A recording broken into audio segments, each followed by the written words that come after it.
Nu ką, su šoniniu triukšmu ir tokiu fonu, kadangi vasarai čia turi atsirasti aplinkui viskas gražu, pradėsiu apžvalgą šito individualaus namo su baseinu, pirtele, atskirą poilsio zoną.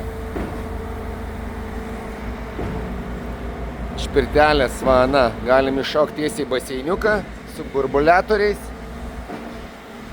O pats pirties pastatėlis turi viską, ko reikia. Dušas. Kas čia? Pagalbinė.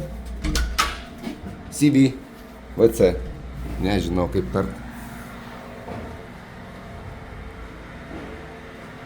Užsikuriam su malkytėm, viskas natūral.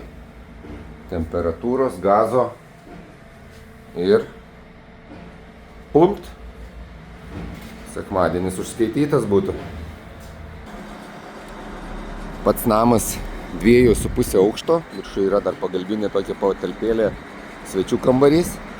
O čia svetainiai galima puikiausiai įsikurti. Yra papildomai ir balkonas, kepsninės, visi reikalai. Oras, vanduo, šilumos siurbliai neleis nuobodžiaut, sušalt ir atšaldys vasarą. Einame vidų.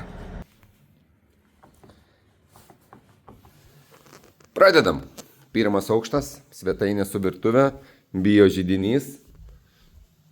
Baseinas su gaspadorim. Ir čia visa įranga, kas reikalinga. Nu viską turi. Neužpykit, nespėjau pasiruošti. Nes čia buvo vienetinė galimybė užbėgti, pasižiūrėti, pafilmuoti.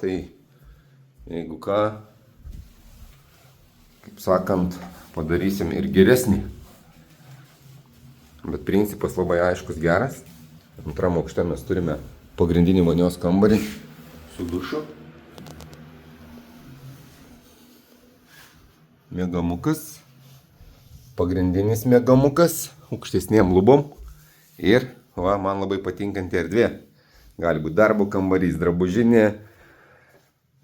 Nežinau, gali išnaudoti. Iš čia ir balkonas į pietinę pusę. Niša irgi kokiam staliukui. Na ir mano minėtas palėpės variantas, slėptuvė. Miegamasis, darbo kambarys, pramogų kambarys, kas tik nori.